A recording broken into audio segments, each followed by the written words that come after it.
Hello and welcome or welcome back to my channel. This is kind of a weird intro because I am in my pajamas right now, in case that wasn't obvious.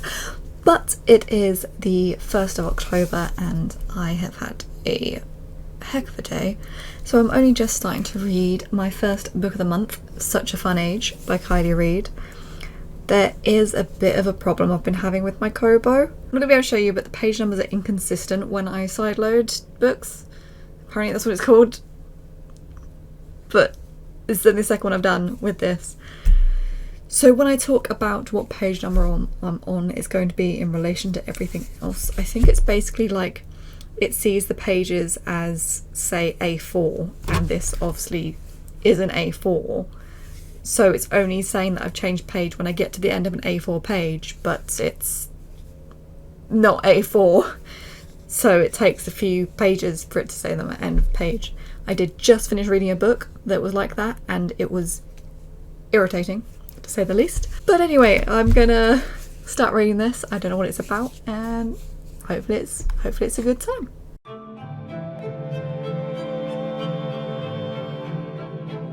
Whoa, it just skipped 3 pages. Went from page 9 of 253 to 12 of 253. See, they're really not consistent, these pages.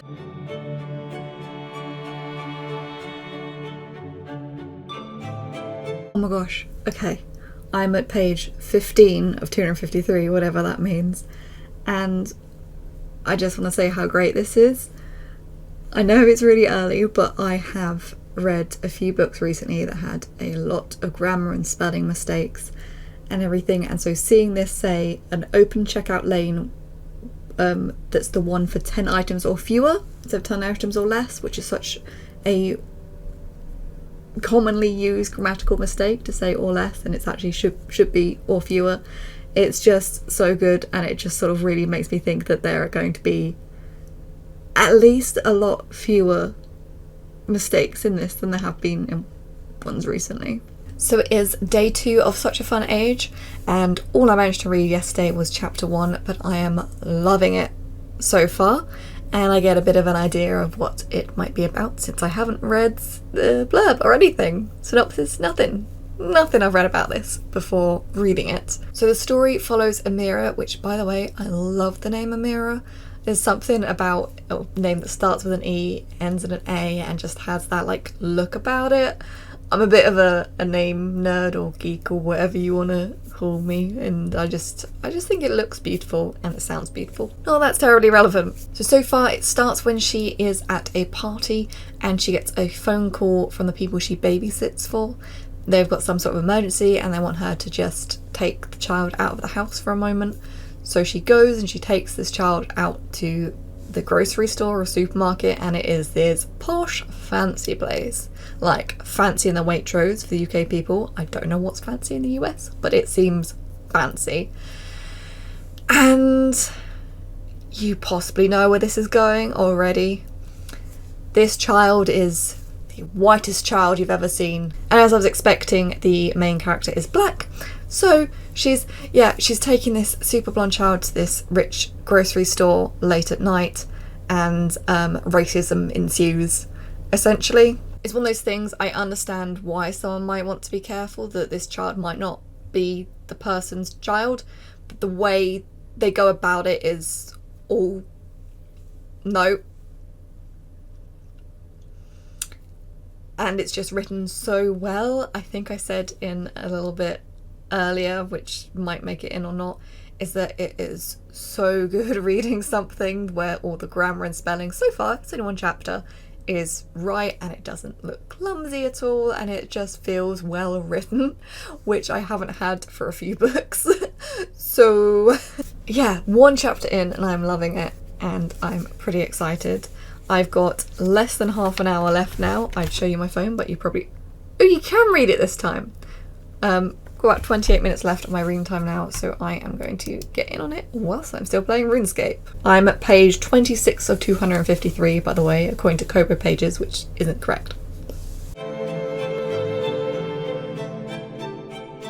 I literally just said about the grammar and spelling, and then there's this bit where instead of an apostrophe, it's got exclamation marks. twice in a row. So that's interesting. Little something the editor didn't catch. The gasp I just gasped. Oh my gosh. I don't know if I can really even say this without giving some spoilers. I know it's chapter 2, but like, oh my gosh. Been a fair few days because a lot of things have happened, so I haven't been able to record, but I have been doing book reading. Not as much as I'd like to have been doing, but some still. I am on page 167 of 253 of Such a Fun Age. That's Kobo pages because when I get it, sometimes the pages aren't the actual pages of the book, and when I turn a page, it doesn't turn a page. So this might be like a 450-page book, but my Kobo says it's 253. Anyway, yes, elephant in the room. My my friend's doing this, but whatever. I'm just letting it live its life. So last time I checked in, I'd only read the first chapter, and I was loving it. The book alternates between two different people's perspectives. There's Amira's perspective and her employer, Alex, or Alix. There's this whole thing about the fact that it's not actually pronounced like Alex. And I actually asked an American, like, how do you pronounce Alex? Because I need to know. I think it's Alix. But anyway, so there's this whole thing about she's sort of realizing that she hasn't necessarily treated Amira the best, and she's basically doing all this different stuff to prove that she is all right, and perhaps even that she's not racist. Yeah, and Amira's met this other character that turns out there's some sort of, I can't really say that. Basically, it's really interesting how we're seeing the white characters interact with the black characters, and even the ones that we're not seeing from their point of view, so the ones who aren't Alex, we're still getting some sort of stuff, and it's really exploring the different ways people can be racist and stuff like that, which is quite interesting. Or at least that's what it seems to be so far. Technically, it might change. I have been having a bit of difficulty picking this up, but as I've said, there's been lots going on, so that's definitely part of it. Another part is that it's not really the sort of genre that I normally go for. It is contemporary fiction, which basically just means it takes place modern day. 2015, but modern day. And I don't tend to read stuff that is just contemporary. I've read three of the last 4 books I read were contemporary. 2 of them had some sort of paranormal element. That's Midnight Library and You've Reached Sam. And the other one was about a serial killer.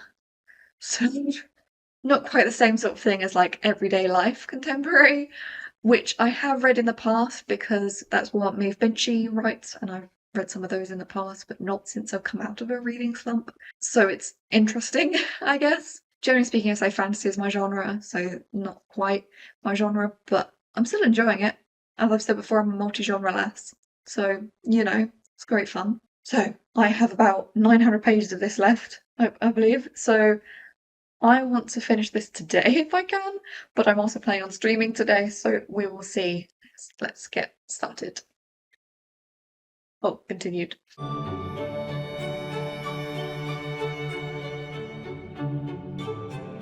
So I finished it. It was good. I really enjoyed it.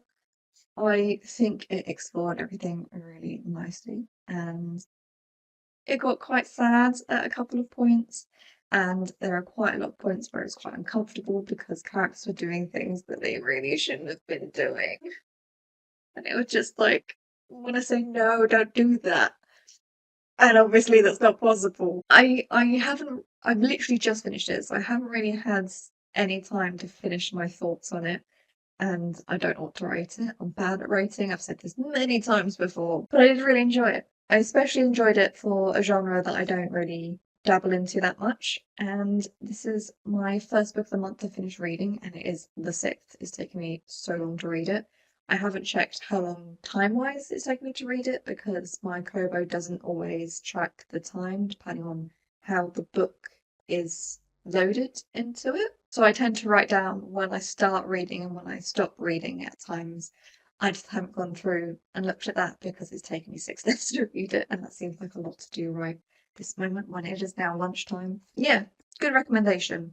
I enjoyed it. It was written really well as well. I said this before that the previous few books that I've read, lots like it's bad. The amount of mistakes in it. There's small plot holes and bad spelling, bad grammar, and there was none of that in here. There was one thing that was a little strange in that there was something that was said at one point that just didn't seem to really be mentioned that much. I felt like it was going to be a bigger part than it was. But that's literally, I think that's my only complaint. I don't really know how to feel right now. The ending is it's good, but it feels, I don't know. I feel like it wasn't quite what I expected or really wanted, but also it made the most sense, and it's just sort of real. It's quite real, and that's definitely a plus side to the book. And I keep doing this as if you can see what book it is, but you can't. Okay, so next I'm going to be moving on to Out There Screaming, because I've got that borrowed currently. And then I've bought my first ebook, my first time buying an ebook, which is The Vanishing Half by Britt Bennett. So that's probably going to be my next one after Out There Screaming, or perhaps in between, because Out There Screaming is a collection of short stories, so I might do short story, Vanishing Half, short stories, something else, you know? Probably roll the clip where I start the next book. It's the next day, and I have a few last thoughts, I think, on Such a Fun Age. Nothing massive, just I don't think I mentioned before that Such a Fun Age is a coming of age story, which is funny to say age twice in a row like that, even though the main character, well, one of them, is 25 years old at the start of the book, which is quite an interesting way of doing a coming of age story, I think, but she doesn't really know what she wants to do with her life and everything, and we sort of see that journey, which is really nice seeing a coming of age story where the character is older, because it doesn't happen linearly for everyone, you know? I've thought about it a lot, and I think what I would rate it would be a 4. It's kind of a little bit difficult because, as I've said, it's not really the sort of genre I'd normally go for. It's like near the bottom of the genres I'd go for. But I did really enjoy it, and I think the fact that it's not, as I said, it's not a genre I normally go for, it's not my favourite genre by any means, that I enjoyed it so much should mean that it's a higher rating than otherwise.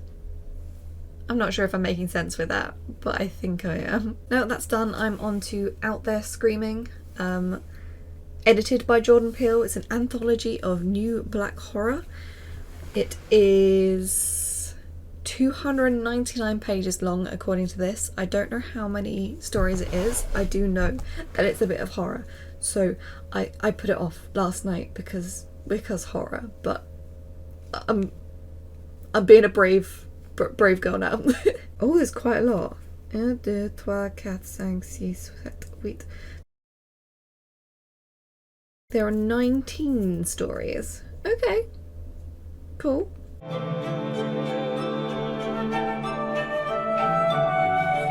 Hello, it's a new dawn, it's a new day, I have wet hair and it's a new angle because I had to use a different camera because my normal one won't focus for some reason. I couldn't work it out. I'm also with Cat currently, which is funny because I'm using my cat cam. Anyway, I am more than halfway through Out There Screaming. I'm at page 162 of 299. And I have a few thoughts on some of it. So basically it's about 15-20 pages, short stories. They're mostly sci-fi or folklore type of thing, which I really love, and none of it's like massively scared me yet. Although one thing that I really thought wouldn't scare me because I don't meet the criteria for the folklore thing. You know, like you have to go down like a certain road and stuff like that for some folklore. I haven't done that, but there were some noises in the night last night, and I was like, I didn't think it was that, obviously, but that just kept going through my head at the same time, and I was like, oh no. But it didn't keep me up for very long, and like the story wasn't what kept me up, it was the noises and me being like, what is that noise? Bearing in mind I have cats, that's probably the answer right there. So far I've mostly been loving the stories, but there have been a few that didn't quite hit right. So there's this whole thing that when you're doing a play and doing a book sometimes as well, but the play one's easier for me to explain it through, is that when something bad is happening, sometimes it's better to do that off stage, so you can hear the noise a bit and the audience is filling in the blanks, which makes it more horrific for the audience. So if there are torture scenes or something like that, the actors go off stage rather than having a stock in the middle of the stage or what have you. And it felt like some of the endings were trying to achieve that, or just keep you thinking afterwards, and it didn't quite hit for me, that's all. For some people it might, but I enjoyed the rest of the story for those ones anyway. And if I did, each story is about 15 minutes for me to read, so if I don't like one at all, it's like, that was 15 minutes. That's like not even an episode of a show, that's fine, there's not a lot of time wasted, so to speak. My plan had been to do a week reading vlog and then a week reading vlog or something similar to that. I haven't even finished the second book and it has been a week. Although I didn't start on the first, so it's sort of not quite been a week when you take in mind like when I started reading a book this month. So it sort of hasn't been a week in the same way either. Either way, I'm going to continue this reading vlog until I finish that book. And then I have got Alyssa Cole's When No One Is Watching it's come available on audiobook, so I'm going to be listening to that whilst I'm doing agility on RuneScape, which is something that an audiobook is perfect for. It is so nowhere near as good without an audiobook at the same time. I also have some books that have arrived in the post and an ebook and everything, so I will share that with you in the next vlog. Now skip to me, who's hopefully finished reading Out There Screaming. So the week is over. It's a little bit more than over because I was close to finishing Out There Screaming. I thought I might as well wait till that so I can do both in one, which was the plan. I really enjoyed Out There Screaming. I'm pretty sure I said before that I was really enjoying it. There were a few that the endings weren't quite whatever, but I really enjoyed it. The ones that I most enjoyed or have most stuck with me, I think, are Invasion of the Baby Snatchers, which I didn't like the ending of, but the rest of it was appealing in a way that makes it not a deal breaker. The Aesthete, which I looked at the pronunciation, but I'm not certain that I've pronounced it correctly still, which again I sort of a little bit didn't like how it ended, but only because I wanted more. And obviously it's a short story, but I could read a novel or a series on that. I really love the concept of that one. A Bird Sings by the Etching Tree. I think that ended well as well. I liked the ending of that one, and I just liked the whole concept of it, to be honest. I think it was really smart, and there are just little bits in the book that I tried to annotate it, and because it's not words it didn't annotate, but it's not quite a drawing either. I can't really explain that without doing some spoilers. And the only one on this list that I read today actually is Your Happy Place. It's Black Mirror, and the way that I really cannot explain what I love about it so much without telling you the entire story, pretty much. So I just wanted to give you my, I think, favourite 4. It's possible that I've forgotten some, but they're all so good. Like, all of them. Yeah. If they were a series of, like, Black Mirror or Doctor Who or whatever, you watch that and you think, oh yeah, this episode's a bit of a dud, but it's still good. You know, so there are some that are like at that level, but there are none that are bad, in my opinion. I do want to say there are some episodes of Black Mirror and Doctor Who that people will say is just completely bad. But I'm ignoring those. I mean the one that you think this is just a bit of a dud, but if it's in the best series of the show, it's still good. One thing I've taken away specifically from Out There Screaming is that basically I'm going to look up what else some of these writers have written. One of them, it seems to just be TV shows normally, but that's just a brief looking up. So I do think I will look into that a bit more and maybe read some novels, assuming that at least some of them are novelists rather than all being writers of different kinds, but I don't know. What was really interesting about it was there was one of the stories didn't use speech marks, which Sally Rooney does a lot, apparently, or always, I'm not sure. But I've never read a book like that doesn't use speech marks, so that was interesting for me, and I'm like, oh, maybe I could read a novel like this, because I really thought I couldn't. But it was alright, you know, actually, without speech marks. Then there was one other one that was written like a play that was really fun as well. So there's quite a bit of differences between them all. This is really difficult to rate because it's not even one story. It's a whole bunch. So I'd have to be rating each individual one, I feel like, and that would be too... I couldn't do that.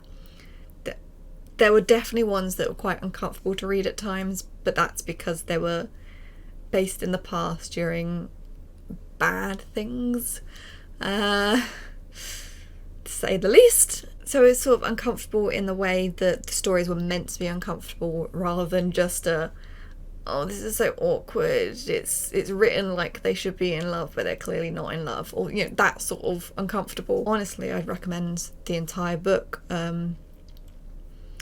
Yeah, I'd recommend the entire book. There's very few people I wouldn't recommend it to, and the people I wouldn't recommend it to, it's just not their genre. They just don't do that sort of thing.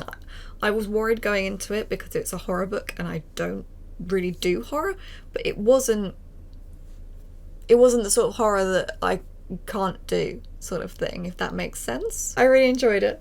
Did I enjoy it more than Such a Fun Age? I think so, but that is just because of the whole genre thing. I know it's weird that none of those books are really genres that I read, but it's just, it was dystopia in lots of cases, and that sort of is the horror, the dystopia of it, rather than it being like, this is something horrible that could happen to you too. I mean, there are definitely things that could happen to you too, but it wasn't like it wasn't like there's this random ghost that comes around every like 3 years and it like will just choose a random person who can live anywhere in the world. So then every like 3 years you're like, what if it's me? Even though you know it's not real. It's not that sort of horror. One last thing about Out There Screaming is that it kind of reminded me of Mallory Blackman, The Stuff of Nightmares. This is a book where there's basically a train of people, most of them are unconscious, and someone's going through the carriages and seeing what they're dreaming about, which are all nightmares. So it's also a sort of collection of short horror stories, and there's a plot line about why that's happening and stuff like that, but I can't really give that away. This is a children's book. I don't actually know what age children. It says not suitable for younger readers. Okay. But it's not like... It's teen, I suppose, would be it. But this is really good as well, so if you want another recommendation, there is this. Anything by Mallory Blackman, to be honest, but if you like Out There Screaming, you might like this too. Some of these have stuck with me in a way that I imagine Out There Screaming stories will stick with me. Out There Screaming is definitely more adult than this, but these nightmares are pretty good too. Those are 3 recommendations from me, I suppose. The 2 I've just read, which were recommended to me, and this one, which I bought just because Mallory Blackman. When I was younger, so I was the age for her books. She was an autobi author for me, basically. This has been an interesting week for me, just because they're just 2 genres I don't normally read, and it's just, I've really enjoyed it, so maybe I should branch out a bit more. But also, I am very excited to continue onwards with this. I'm not sure exactly which book is going to be next. You'll have to watch my next video for that, because it will probably be in my next video. The 3 that I was recommended that I have left to read as a reminder is The Vanishing Half by Brit Bennett, Nothing Burns as Bright as You, I think I've said that right, by Ashley Woodfolk, and When No One Is Watching by Alyssa Cole, which I have borrowed now. And I've also got a tiny little book haul that I might put in the beginning of next video. We'll see. Without anything else, I hope you have a good rest of your day, a good rest of your week, all of that fun stuff, and thank you for watching. Please like and subscribe if you want to, and maybe you'll see me in the next one. Until then, bye. Hello, I need to stop doing that whenever I say hello.